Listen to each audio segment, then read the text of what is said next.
Welcome, everyone, to the Couch Potatoes and Sports Tragic podcast with our two armchair critics here, me, the Sportzologist. I'll start that again.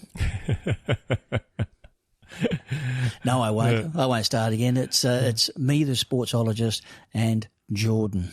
Yes. What do you think you? of it? Good, mate. I'm good. But good. We'll have to think of a moniker for you now. We just can't keep calling you Jordan. No. Well, I have been called a lot of things in my time. Mate. I'm sure you I don't have. know what kind of rating have we got here, but yeah, it's not always been pretty. Yeah, absolutely. So we will have to think of something. But we are two armchair critics. We like to do a bit of commentary on sport, and we're going to talk a little bit about head knocks. You've had a few head knocks. You look like it anyway, and Yeah, well, you've mate, had one at the moment. I don't need someone else to bloody knock my head, mate. I'm a self motivator in that regard. You're good at that. Just walking through fire screens. You should see the other door. Yeah. Well, that's it. You know, you can make fun of me, mate, but you know, it was a solid security screen. Yeah. Yes, I know. It did kick back at you. I think what was worse is like I hadn't even had one beer, mate. It's like, say, I had nothing. I was stone cold sober. I mean, 3 years I've been living in that place and I haven't done it. I got nothing. I got nothing after that either. So we're going to talk about head knocks in sport. Dale Finucane from the Cronulla Sharks. He's just had to retire at the age of 32. 250 odd first grade games, but he's been given a bit of advice to maybe for his long term health to retire. Yeah, well, look, he got a few games under his belt, and there's been some other guys haven't been quite as fortunate to been cut short. And in this modern era, especially, well, you'd probably say for the last 2 years, concussion and all that sort of thing has really come to the fore as far as like safety of players and how the judiciary's handling suspensions and everything. Yeah, all sports have to take some sort of action and liability, and they've got to be shown that they are taking a strong stance against it because, especially there in the NFL, like CTE as it's known, which is Chronic Traumatic Encephalopathy. What was that, mate? Encephalopathy. I will call it CTE from now on because... How long did you practice that? Oh, mate, I watched the movie Concussion. Just rolls off your tongue. It's a beautiful thing. It does now. It did take a while, but... So CTE is rampant in American football, and it was in... Bennett Amalu, who's a Nigerian doctor, actually was the person who gave it that lovely name. That's easy to say. And imagine saying it in that accent. Yeah, well, yeah. And he discovered it. He did an autopsy on an ex-NFL player, Mike Edwards, and he came up with some very interesting looking brain patterns in his brain, and it was very, oh, really? It was very unusual, and because of that, he sort of threw the obligation at the NFL that they needed to take some action against it, and the NFL and really did fight against it. But in the end, it was proven that it was from head knocks, and it's not so much head knocks; it's the actual shaking of the brain too. It's not full on concussions; it's the shaking of the brain. And unfortunately, in NFL football, where they wear helmets, you might not get concussed, but your brain will shake around inside your skull. Well, that's right. It's high impact. It's like just putting another protective coating around an egg, really, when you think about it. Pretty much. Yeah. A good example of that, actually. And I just came up with that myself. Very good. I'll use that one down the track.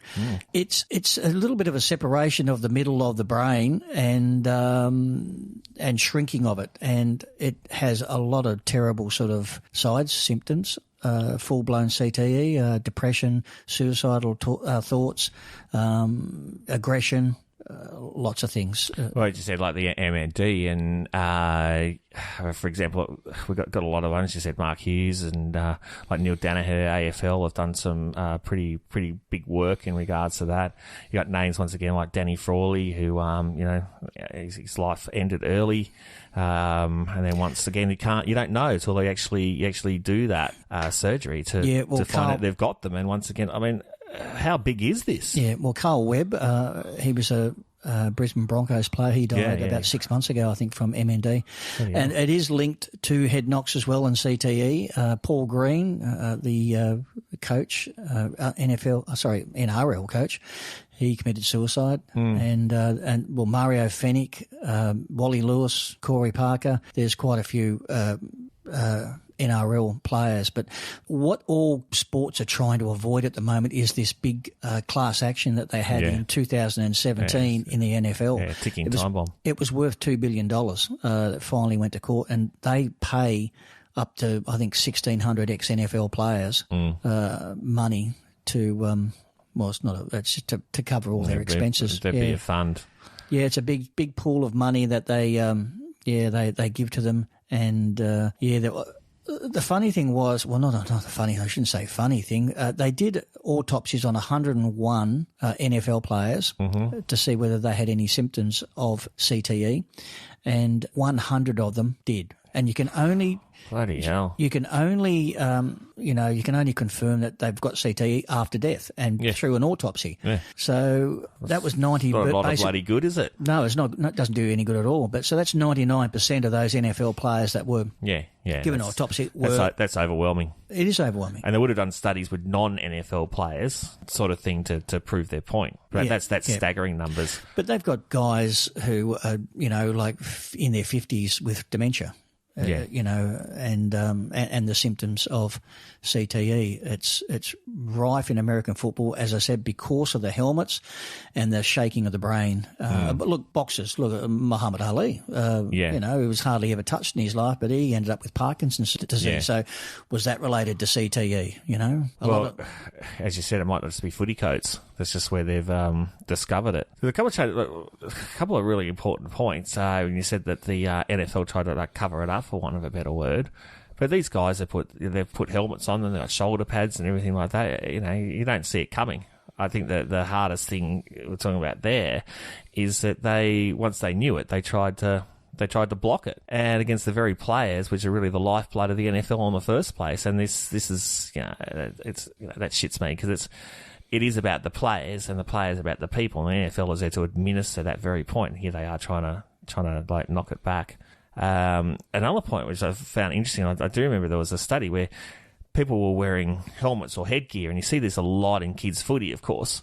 But what they were finding, there was a particular study that it was almost giving a false sense of security. I'm not saying this has anything to do with what we're talking about, but I'm saying I've got something on my head, I'm okay, but. Well, look, that is a big point, and I brought that up with someone a few weeks ago. A big case in point is cricket, and how a lot of young guys actually play fast bowling. You've got guys like Will Pekowski, who has had, I think, up to a dozen concussions, been hit in the head. Well, people get killed from it. Yeah, of course they have. But wearing the helmet, you've hit the nail on the head a little bit there, because a lot of young guys have that false sense of security about their helmet, and they don't play fast bowling or short pitch bowling well, and they're happy to get one clocked on the helmet because they know I'm going to be all right. But I know when I came up in the 70s and 80s playing cricket, and you had guys like Ian Chappell, who was a fantastic hooker of the ball. And glad you put on the ball there. He none of those guys got hit because you knew that if you got hit with no helmet on, that you were going to suffer a serious injury. So you practiced and you watched the ball, and this is what a lot of guys, especially Pekowski, he's doesn't watch the ball. They take their eyes off the ball because they got a helmet and they get hit. And I'm just sort of getting away a little bit from the NFL stuff there, but it is rife in a few codes. Soccer even, they're actually saying with CTE from the guys heading the ball. Yeah, right, okay. So, some of those guys hit that ball pretty hard and you're trying to hit it. Well, they do. And over a long period of time, you keep doing that. And it's again, it's not concussion, it's the shaking of the brain. And, guys in soccer, look, obviously not as bad as NFL or NRL or even AFL, where, you can get a nasty knock on the head and, get fully concussed. But, I saw an interview, the AFL guys, and they have on Geelong guy, Cameron. And because at the moment they're talking about head knocks, they're talking about where's the balance between having hard-hitting footy and looking after players. How far do you go? Where do you do this? For example, like Toby Green got suspended for a match. But you can look at the footage. He's committed for the footy, and it's only right at the last minute that he's turned around and gone whack. But like a lot of the rules that have come in, I think they're going to come down at it to say, well, sorry, you just can't commit like that. But that's going to change the flavour of the game. And they were saying, well, what are we going to turn into? Like a non-contact sport. Game of touch. Where do you see the balance? Look, I saw that one that you're talking about, and he knew there was going to be contact. In the end, he turned his head and his shoulder connected with the other player. But what do you do in that split second? The same thing happens in rugby league when the guy quickly passes the ball and you're committed to a tackle. Yeah. You can't pull out of it. There's just impossible. Exactly. It's physically, impossible to do it. I mean, spearing's a whole new kettle of fish sauce, but of course. There's certain things, and you're talking split second, and it's all well and good for people to sit there and slow it down 100 times and go this. But mate, we've all played sport, no matter what it is, and in any ball sport, whether it's footy or it's tennis, it's anything. Mate, sometimes you've got a split second to react. Absolutely, and it's muscle memory, like all sports, muscle memory, and it's you just instinctively do things, and if you know that there's going to be a collision is going to happen, you brace your body and maybe drop your shoulder and you make contact with people. It's a collision game. But that is a fine line. Where do we draw the line to make it turn NRL into OzTag or AFL into touch? Look, NRL is a tough sport. It's a hit-up sport. They're big boys, and that's why people love the game. So, like AFL, I think can tweak a little probably. NRL, that's what the game's all about. Well, and but you do have to look after the players. So, I think it's going to be a very, very interesting platform over the next couple of years to see where the midpoint is. And these things always tend to balance out. I think that what'll happen is it tends to go too far when everyone sort of panics a bit and goes, oh my God, we've got to look after the players, we've got to do this. So they go probably a little bit sort of too far, and it comes back to some sort of medium, or people get to go on with the game, because it's not just this. I mean, there was other things where it's not quite the same, but jumping on the ball in the pack. In the old days you could do that, but now if you do that you get pinged. But everyone's learnt to adjust to it. So I think there's going to be a way through. We'll just be interesting to see what that is. Well, there's got to be a happy medium somewhere, and the thing is that they're cutting down the high tackles or high contact in rugby union and rugby league, obviously, but also there's, unfortunately, when you get guys starting to tackle lower, their head might come in contact with a knee or a hip. So, what can you do? It's bloody contact sport, mate. Exactly. In Super Rugby, and I think top level rugby or Premier Rugby, they have introduced a smart mouth guard. Are you aware of that? No, what's that? You can Bluetooth your phone or? Absolutely. You hit it on the head again. It's a smart mouth guard. They all have to wear a smart mouth guard. And what it does, it sends a Bluetooth signal back to a guy who's monitoring all the players on the sideline on the computer. And when it comes up with a certain reading, even though that player doesn't look concussed, they will take that player off because he's suffered a significant impact. And they go, you need to come off for 10 minutes and we will just monitor you. And they were all jumping up and down in Super Rugby because the guys, they're all big, tough guys, and they're saying, well, I'm all right. I didn't feel concussed.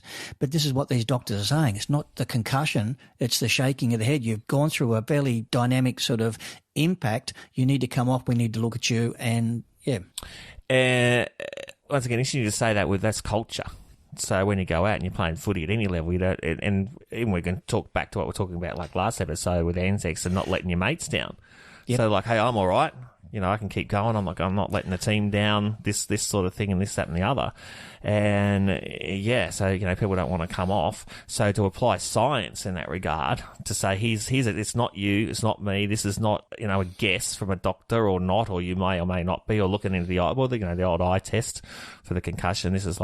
This is where it is. And maybe that is a good line to have, which could be fair for everyone moving forward. Like the sporting bodies might be able to take that approach. Yeah, well, we don't want to get back to the days of the 70s and 80s. And as I mentioned before in the podcast...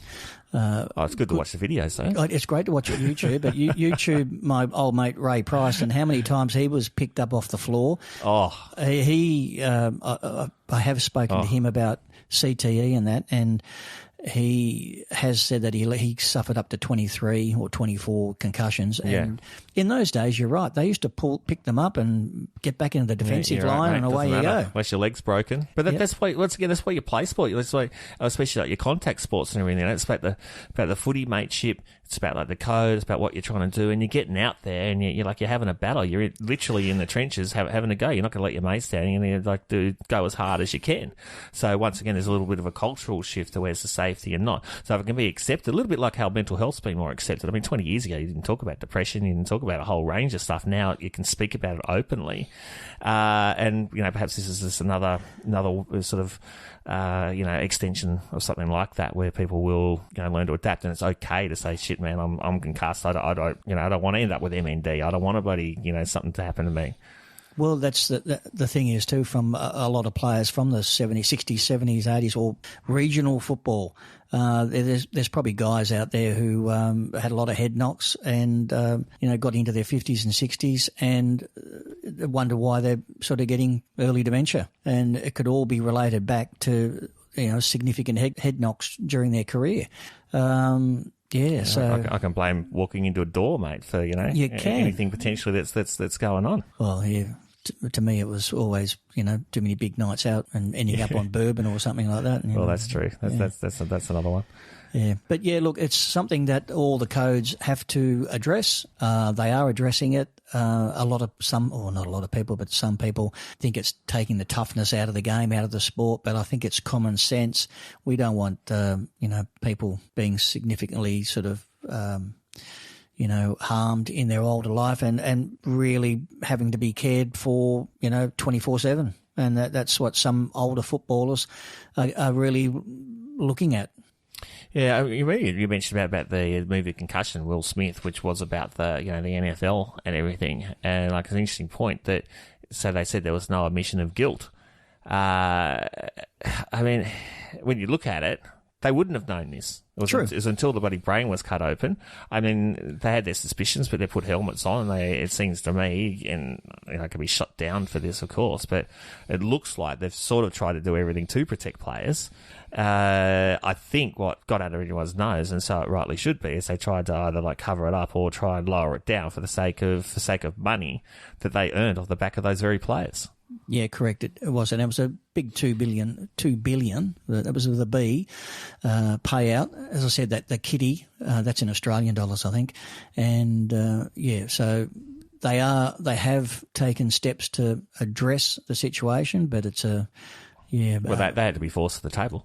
Sorry, they had to be forced to the table. True.